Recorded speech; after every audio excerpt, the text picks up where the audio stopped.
தைலாபுரம் தோட்டத்துக்கு போயிட்டாரு, சந்திச்சிட்டாரு, பேசிட்டாரு, பேச்சுவார்த்தை நடந்து கொண்டிருக்கின்றது. அவரிடம் உன்னுடைய மகளை திருமாவளவனுக்கு பெண் கொடு என்று பெண் கேட்டவர் தான் மருத்துவர் ஐயா. இந்த வரலாறு தெரியாதவர்கள் சொல்லுவார்கள் இதை பற்றி. நான் அவரோடு நெருக்கமாக இருந்தவன். எல்லா நிலையிலும் எங்களை வளர்த்து ஆளாக்கிய மருத்துவர் ஐயாவை நாங்கள் பார்ப்பதற்கே இப்படி எல்லாம் சாயம் பூசினால் என்ன பார்க்க கூடாதா? அரசியல் இது என்ன தீண்டாமையா?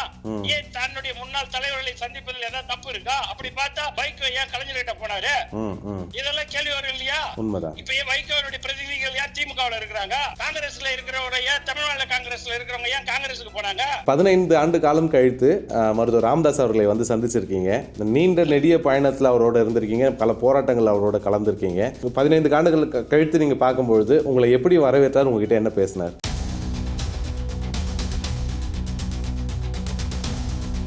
வி தமிழின் அன்பு வணக்கங்கள்.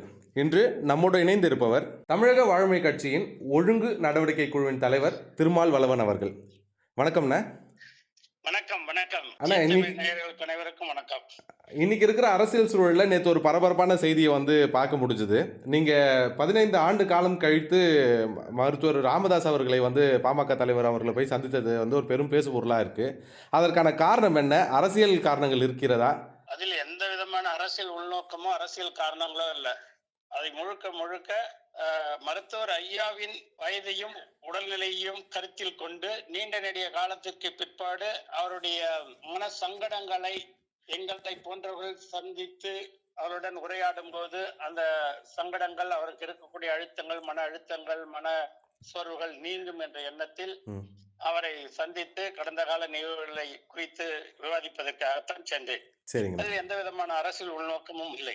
இன்னைக்கு பாமக வந்து இருக்கக்கூடிய சூழல் அன்புமணி அவர்கள் வந்து தனியாக கூட்டம் நடத்துறதும் ராமதாஸ் அவர்கள் வந்து அவங்களுடைய நிர்வாகிகளை நீக்கிறதும் தொடர்ந்து நடந்துகிட்டே இருக்குது. தொடர்ந்து செய்திகள் ஆகிட்டே வருதாங்க பாமக. அந்த சூழலில் 15 ஆண்டு காலத்துக்கான விரிசலை வந்து இணைக்கிறாங்கன்னு சொல்லி நிறைய பேர் பேசிட்டு இருக்காங்களே, இந்த சூழலில் சந்திக்க வேண்டிய தேவை ஏன் ஏற்பட்டது? இந்த விரிசல், பாட்டாளி மக்கள் கட்சி என்பது பல லட்சக்கணக்கான இளைஞர்களின் தேர்வையில், உதிரத்தில், உயிர் தியாகத்தில் உருவான ஒரு கட்சி. அது சாதாரண ஒரு இயக்கம் அல்ல. அதுக்கென்று ஒரு போராட்ட வரலாறு இருக்கின்றது. அதற்கு தியாகம், உயிர் தியாகம், உயிரை கொடையாக, எந்த ஒரு இயக்கத்துக்கும் இல்லாமல் உயிரை கொடையாக கொடுத்து இயக்கம் அமைப்பு கட்டிய கட்சி பாட்டாளி மக்கள் கட்சி. அதற்கு ஆயிரக்கணக்கான இளைஞர்களுடைய சிறைப்படுத்துதல், லட்சக்கணக்கான வழக்குகளை சுமந்த கட்சி.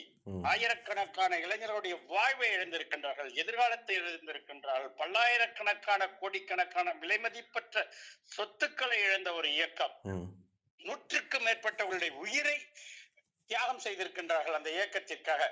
இப்படி பல்வேறு லட்சக்கணக்கான பேர் வழக்கை சந்தித்திருக்கின்றார்கள். இப்படி உருவான ஒரு முழுக்க தியாகத்திலும் அர்ப்பணிப்பிலும் உழைப்பிலும் உருவான ஒரு இயக்கம், அடித்தட்டிலிருந்து உருவான ஒரு இயக்கம், புரட்சிகரமான எண்ணங்களையும் புரட்சிகரமான கொள்கைகளையும் புரட்சிகரமான சித்தாந்தங்களையும் உள்ளடக்கிய ஒரு கட்சி. தமிழக அரசியல் வரலாற்றில், உலக அரசியல் வரலாற்றில் ஒப்புயர்வற்ற கொள்கைகளை உடைய ஒரு கட்சி, ஒரு இயக்கம்.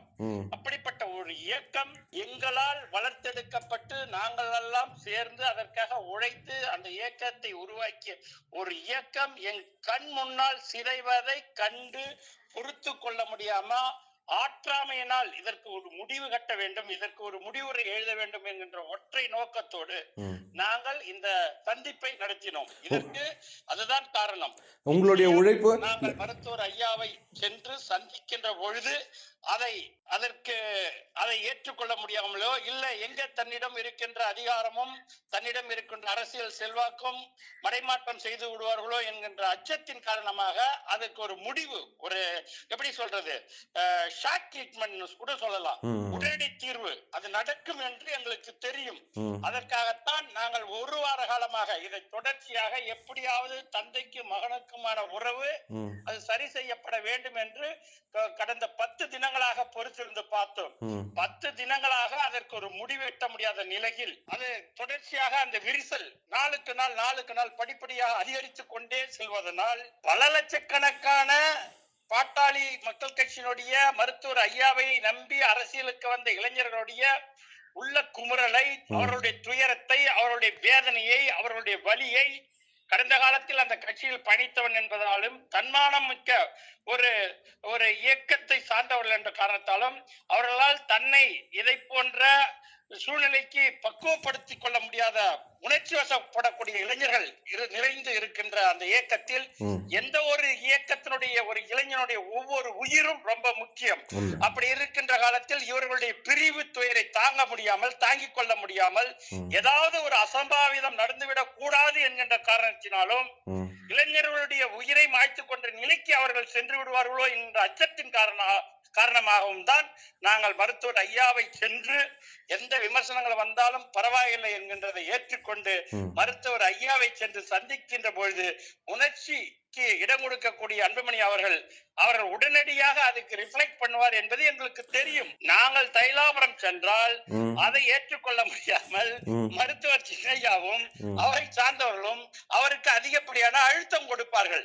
அப்பொழுது அவர் ஆட்டோமேட்டிக்கா மருத்துவர் ஐயாவிடத்திலே வந்து தான் செய்த தவறுக்கு அவர் அங்க பரிகாரம் தேடுவார். பாவி இளைஞர்கள் உணர்ச்சி வசப்பட்டு உணர்ச்சி உந்துதலால் எந்த விதமான அசம்பாவித செயல்களிலும் தன்னை மாய்த்துக் கொள்வதோ எத்தனையோ கடந்த காலங்களில் பார்த்திருக்கிறோம். ஈழ விடுதலையின் பொருட்டு பல இளைஞர்கள் தங்களுடைய உயிரை மாய்த்துக் கொண்டார்கள். சகோதரர் வேல்முருகன் சிறைப்படுத்தப்பட்ட போது 2 உயிர்கள் தீக்கிரையானது. வைகோ பிரிந்த பொழுது நிறைய திராவிட முன்னேற்ற கழகத்தின் மீதும் வைகோவின் மீதும் பற்றுள்ள இளைஞர்கள் தன்னுடைய உயிரை தியாகத்திற்கு ஆளாக்கி கொண்டார்கள். இப்படிப்பட்ட அசம்பாவிதங்கள் நடந்துவிடக் கூடாது என்கின்ற எண்ணத்துடன் தான் நாங்கள் ஐயா அவர்களை சந்தித்தோம். ஏன் என்று சொன்னால் குறிப்பாக வன்னிய இளைஞர்கள் உணர்ச்சி வசப்படக்கூடியவர்கள், வன்னியர்கள் உண்மையானவர்கள், நேர்மையா இருப்பார்கள், நம்பிக்கையானவர்கள், விசுவாசத்துக்காக உயிரை கொடுக்கின்றவர்கள். இப்படிப்பட்ட இளைஞர்கள் உணர்ச்சி வசப்படுவார்கள், கோபப்படுவார்கள், எமோஷனல் ஆவார்கள். இப்படிப்பட்டவர்கள் என்று அவர் தன்னுடைய பேட்டியிலே இதையெல்லாம் பதிவு செய்திருக்கின்றார்.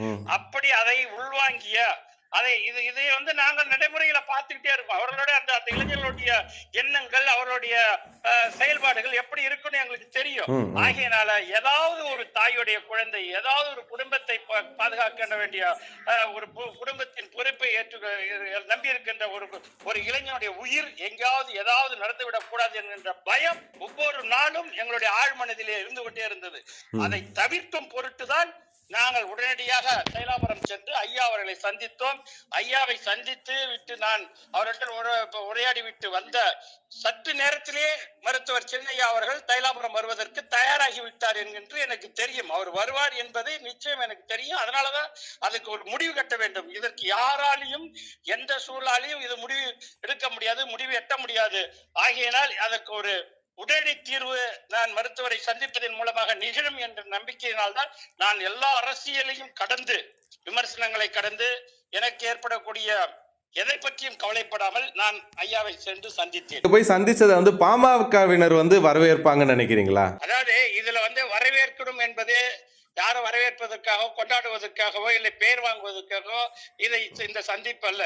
என்ன நடக்க வேண்டுமோ அது நடக்கும். பேட்டியில வந்து நீங்க சொன்னீங்க அன்புமணி ராமதாஸ் அவர் வந்து சந்திப்பாருன்னு சொல்லிருங்க. அதே போல இன்னைக்கு சந்திக்க போறாருன்னு சொல்லி இன்னைக்கு காலையில ஒரு செய்தியை நம்ம பார்த்தோம். சந்திச்சிட்டாரு, தைலாபுரம் தோட்டத்துக்கு போயிட்டாரு, சந்திச்சிட்டாரு, பேசிட்டாரு, பேச்சுவார்த்தை நடந்து கொண்டு இருக்கின்றது. மகிழ்ச்சி. இப்ப நாங்கள் விரும்பினோம், இது நடந்து விட்டது, முடிஞ்சு போச்சு. இப்ப என்ன?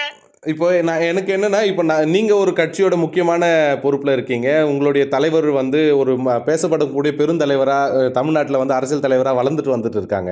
இந்த சூழலில் வந்து பொது தலைவராக வளர்றேன்னு சொல்லி நிறைய மேடைகளில் வந்து வேல்முருகன் அவர்கள் வந்து பேசிகிட்டு இருக்காரு. இந்த சூழல் நம்ம பாமகவை சந்திக்கிறது வந்து நம்மளுக்கு மீண்டும் வந்து ஒரு சாயத்தை பூசக்கூடிய வாய்ப்பு அமையுமா? அப்படியான சமூக வலைதளங்கள் அப்படியான பதிவுகளையும் நிறைய பார்க்க முடியுது. அதற்கு உங்களுடைய விளக்கம் என்ன? அதாவது நீங்க வந்து மருத்துவர் ஐயாவை பற்றி சரியாக புரிந்து கொள்ளாதவர்கள் வைக்கின்ற குற்றச்சாட்டு அது. இன்று தலித் மக்களும் பறையர் சமூக மக்களும் வன்னியர் சமூக மக்களும் இணக்கமாக இருக்க வேண்டும் என்பதற்காக தன்னுடைய கொள்கையில், தன்னுடைய கட்சியின் கொள்கையில் பயோலாவில் தலித் ஒருவரைத்தான் பொதுச் செயலாளராக உருவாக்குவேன் என்று பயோலா விதிமுறையை வகுத்தவர் மருத்துவர் ஐயா.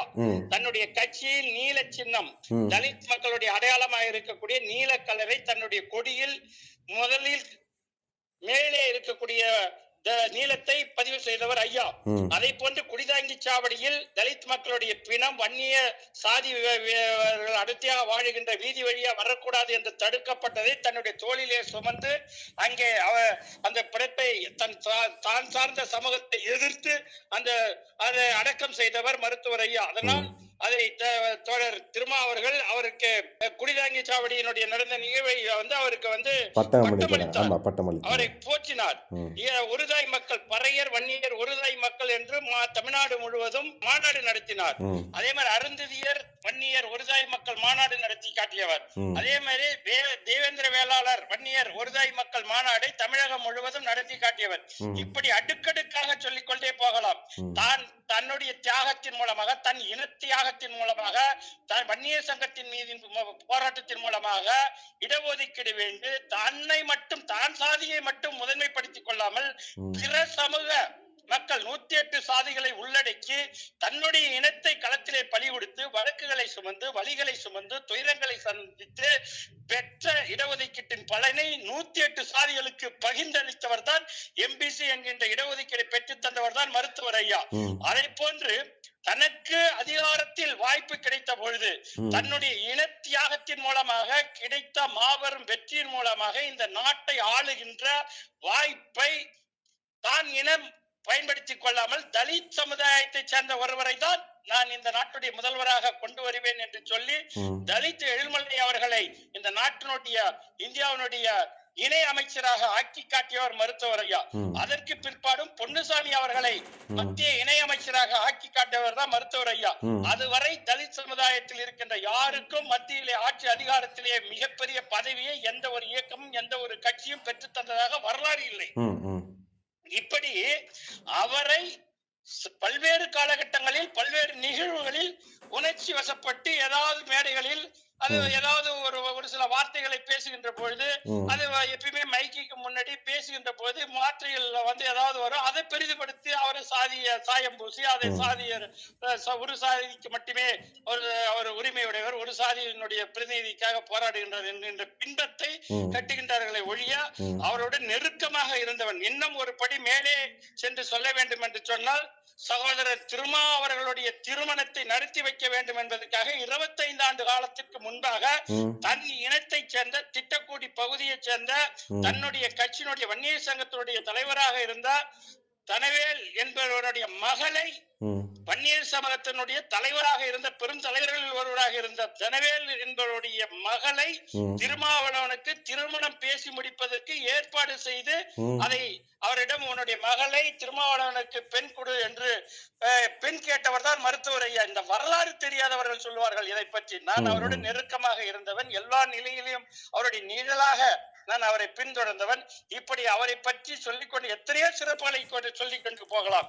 அதை போன்று இன்றைய தமிழகத்தினுடைய முதல்வராக இருக்கின்ற கலைஞர் அவர்களுடைய மகன் மு.க. ஸ்டாலின் என்கின்ற நம்முடைய முதல்வர் அவர்களுக்கு ஆட்சி அதிகாரத்திலும் கட்சியிலும் பதவி வழங்க வேண்டும் என்று கலைஞரிடத்தில் முதலில் குரல் கொடுத்தவர். கட்சியையும் ஆட்சியையும் ஸ்டாலினிடத்தில் ஒப்படையுங்கள் என்று, நீங்கள் ஓய்வெடுங்கள் என்று மனதில் பட்டதை தெளிவாக பதிவு செய்தவர். அதுக்கு முன்னாடி யாராவது பேசினாங்க சொல்லுங்க. இப்படி எல்லாம் எத்தனையோ விஷயங்கள் இருக்கின்றது.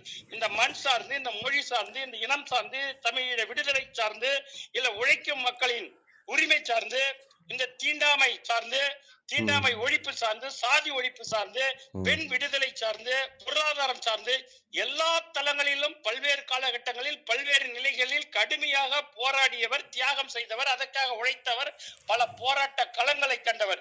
இப்படி பன்முகம் இருக்கின்றது. தனிப்பட்ட முறையில் திருமாவளவனை பொறுத்த வரையில் நான் பாதிக்கப்பட்டிருக்கிறேன். மருத்துவர் ஐயா அவர்களாலும் அவருடைய கட்சியாலும் நான் பாதிக்கப்பட்டிருக்கேன். பல வழக்குகள், வீண் பழிகள் என் மீது சுமத்தப்பட்டிருக்கின்றது.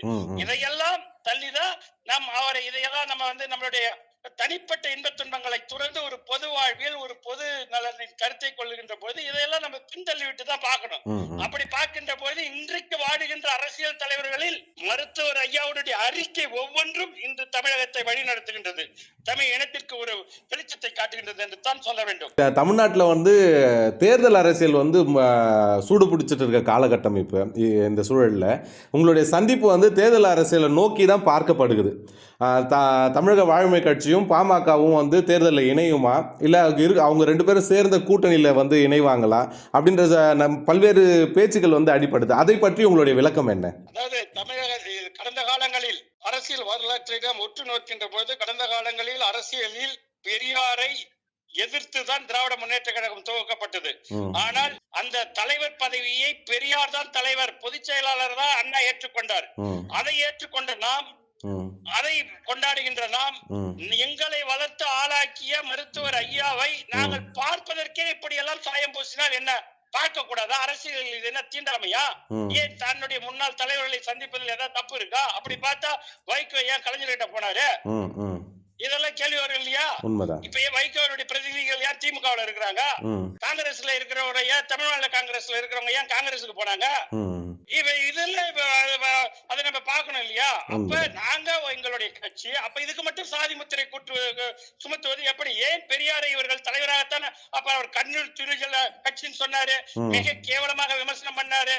பெரியார் வந்து பட்டி தொட்டியில் எல்லாம் திராவிட முன்னேற்ற கழகத்துக்கு எதிராக பிரச்சாரம் செய்தாரு. இதெல்லாம் வரலாறு இருக்கு இல்லையா? ஆனால் அவர்கள் யாருக்கு ஆட்சி அதிகாரத்தை கொண்டு சமர்ப்பிக்கின்றேன் என்று அண்ணா அவர்கள் சொன்னார். யாரை சந்தித்து விட்டு வந்து ஆட்சி அதிகாரத்திலே பங்கெடுத்துக் கொண்டார்? யாரை சந்தித்து விட்டு பதவி பிரமாணம் எடுத்துக்கொண்டார்? இதையெல்லாம் பார்க்க வேண்டும். அப்பொழுது ஒரு அரசியல் கட்சியில் அரசியல் மாண்பு, மரியாதை, அரசியல் ஒரு பொது வாழ்வில் தான் ஏற்றுக்கொண்ட கொள்கையில் தன்னுடைய தலைவனுடைய தடம் பதித்து வளர்ந்த ஒருவன், சரியான ஆரோக்கியமான நல்ல சுய சிந்தனை உள்ளவன், தன் தலைவனை தான் ஏற்றுக்கொண்ட தலைவனை அரசியல் காரணங்களுக்காக சில விமர்சனங்களை வைக்கலாம். ஆனால் அதை ஒரு பொது எதிரியாக கொண்டாடுவது எந்த விதத்தில் நியாயம்? ஒரு எதிரியாக பாவிக்க சொல்வது எந்த விதத்தில் நியாயம்? தான் சமூகம் சார்ந்தவர் என்பதற்காக நாங்கள் அவரை தூற்ற வேண்டுமா? 15 ஆண்டு காலம் கழித்து மருத்துவர் ராமதாஸ் அவர்களை வந்து சந்திச்சிருக்கீங்க. நீண்ட நெடிய பயணத்தில் அவரோட இருந்திருக்கீங்க. பல போராட்டங்கள் அவரோட கலந்துருக்கீங்க. வரலாறுகள் வந்து அவர் படைத்த வரலாறுல நிறைய இடத்துல நீங்களும் இருந்திருப்பீங்கன்னு நினைக்கிறேன். அப்படி 15 ஆண்டுகள் கழித்து நீங்கள் பார்க்கும்பொழுது உங்களை எப்படி வரவேற்றார்? உங்ககிட்ட என்ன பேசினார்?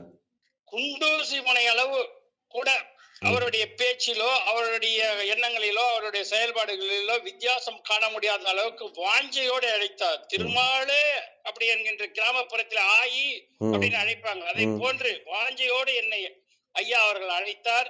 என்னை தேநீர் குடித்து உபசரித்தார். தனது அருகாமையிலே இருக்கை கொடுத்து என்னுடன் நீண்ட நாள் பழைய கனவுகளை எல்லாம் பகிர்ந்து கொண்டார். என்னுடைய சகோதரனை எதனால் எப்படி கட்சியை விட்டு வெளியேற்றினேன், நான் தப்பு செய்து விட்டேன் என்று பதிவு செய்தார். அது செல்வகுமார் என்கின்ற ஒரு கருங்காலியால் இட்டுக்கிட்டப்பட்டு இல்லாத அதை சொல்லி அதை நான் அந்த கொஞ்சம் கூட யோசிக்காம நான் விசாரிக்காம தப்பு பண்ணிவிட்டேன் என்று ஐயா மிக மனம் வருந்தினார். நான் நல்ல இளைஞர்களை இழந்து விட்டேன் என்று பதிவு செய்தார். இதையெல்லாம் அவர் பழைய நினைவுகளை எல்லாம் பகிர்ந்து கொண்டார். என்னுடன் ஃப்ரீயா பேசினாரு. ரொம்ப நேரம் நாங்க பேசிட்டு இருந்தோம். மூத்த தலைவர்களும் கூட இருந்தாங்க. சிலர் இதெல்லாம் சொல்லும் போது இன்னும் ஒரு 2-3 பேர் உடன் இருந்தார்கள். இப்படி எல்லாம் ஐயா அவர்கள் வந்து ரொம்ப இயல்பாக எப்பயும் போல அந்த வாஞ்சியோடு நான் எப்படி அவருடன் பழகிய காலத்தில் அவருடைய மெய்காப்பாளனாக அங்க பணி செய்த காலத்தில் எப்படி நான் அவரிடத்திலே பழகினோ அதை விட அதிகப்படியான முக்கியத்துவம் மரியாதையும் கொடுத்து என்னை வரவேற்று என்னுடன் பழகிய பேசினார். அப்போ நீண்ட நாள் நட்பு, நீண்ட நாள் உறவு மீண்டும் சேர்ந்துட்டு இருந்துன்னு நாங்க எண்ணிக்கலாம்ல. உறவா இது அரசியலுக்கு அப்பாற்பட்ட ஒரு உறவு, அரசியலுக்கு அப்பாற்பட்ட மாணவனுக்கும் ஆசிரியருக்குமான உறவு.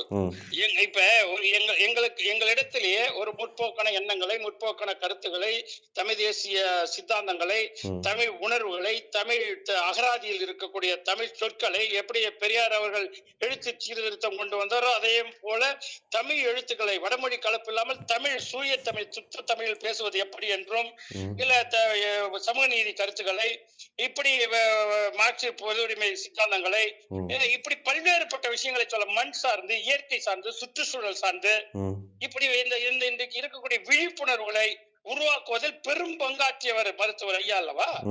இதை யாரால மறுக்க முடியுமா? நாம் சிலதை தவிர்த்து விட்டுதான் பார்க்கணும். பூத கண்ணாடி கொண்டு நம்ம வந்து தவறுகளை மட்டுமே பெரிதாக்க கூடாது. அவரோட இருந்து அவர்கிட்ட இருக்கக்கூடிய நல்ல விஷயங்கள், அவருடைய உழைப்பு, அவர் இந்த வயதிலும் அவர் அயராது உழைக்கின்றார், இரவு பகல் பாராமல் உழைக்கின்றார், அதை பார்க்கணும். அவர்கிட்ட அந்த உழைப்பு எப்படி அவரை போல உழைப்பது எப்படி அப்படிங்கிற விஷயத்தை கத்துக்கணும். அவர்கிட்ட இருக்கக்கூடிய நல்ல விஷயங்களை நிறைய விஷயங்கள் இருக்கின்றதெல்லாம் கத்துக்கணும். அதெல்லாம் நாங்க அவர்கிட்ட இருந்து தானே எடுத்துக்கிட்டோம், அவர்கிட்ட இருந்து தானே கத்துக்கிட்டோம்.